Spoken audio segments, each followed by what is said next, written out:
प्रधानमंत्री नरेंद्र मोदी ने कहा कि कांग्रेस ने वंदे मातरम के साथ छेड़छाड़ की है, कैसे देखिए? देखिए, माननीय प्रधानमंत्री जी ने जो कहा एकदम सही कहा है।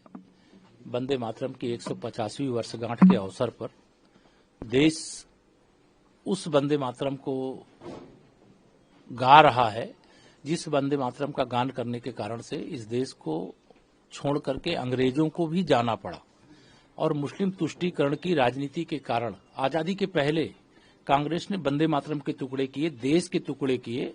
अब समाज के टुकड़े करने का काम कांग्रेस के द्वारा किया जा रहा है और कांग्रेस के साथ जो मिले हुए इंडी गठबंधन एक तरह से के साथ जुड़े हुए दल हैं, चाहे वो टीएमसी हो, चाहे वो समाजवादी पार्टी हो, चाहे वो राष्ट्रीय जनता दल हो और चाहे अन्य कोई दल हो, तो उन सब के द्वारा वंदे मातरम यह एक ऐसा महामंत्र है जिस महामंत्र का जाप करने से भारत की प्रगति सुनिश्चित है, भारत का विकास सुनिश्चित है, भारत विश्व की प्रथम अर्थव्यवस्था बनना सुनिश्चित है, विश्व गुरु बनना सुनिश्चित है। और 150वीं वर्षगांठ मनाने से कांग्रेसियों को दर्द क्यों हो रहा है?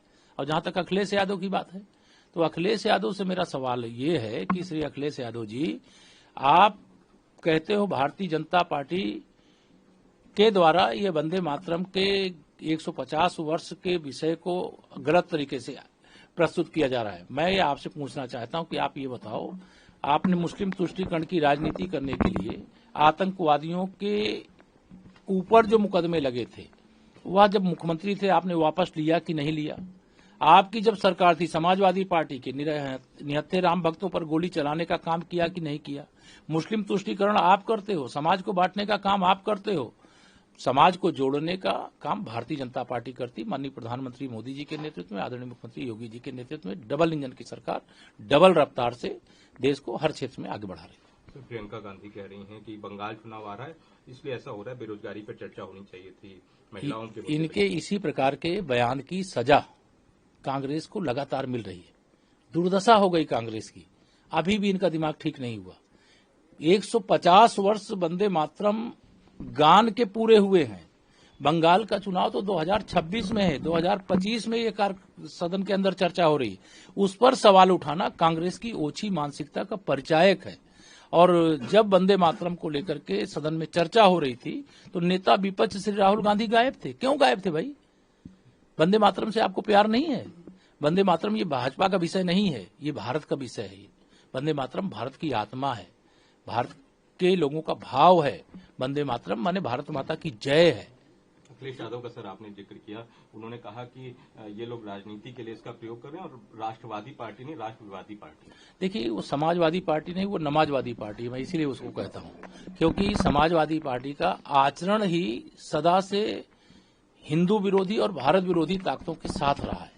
और उनके बारे में मैंने इसीलिए कहा कि आतंकवादियों से जिसने मुकदमे वापस लिया है वह पार्टी का नेता अगर इस प्रकार की बात बोलता है तो उत्तर प्रदेश की जनता, मैं तो सोच रहा था कि 2017 का जो आंकड़ा था, इनके 47 विधायक जीत करके आ पाए थे, इनके इस आचरण के कारण 2027 में इनका पूरी तरह से सुपड़ा उत्तर प्रदेश से साफ हो जाएगा और इनका जो अहंकार है ना वो चकनाचूर हो जाएगा। सर एक आखिरी सवाल सर, ममता बनर्जी कह रहे हैं कि हम अपने पश्चिम बंगाल में डिटेंशन सेंटर नहीं बनने देंगे और देखते हैं कि कौन किसको नोटिस देता है। देखिए, भारत की धरती पर कोई घुसपैठिया नहीं रहने पाएगा।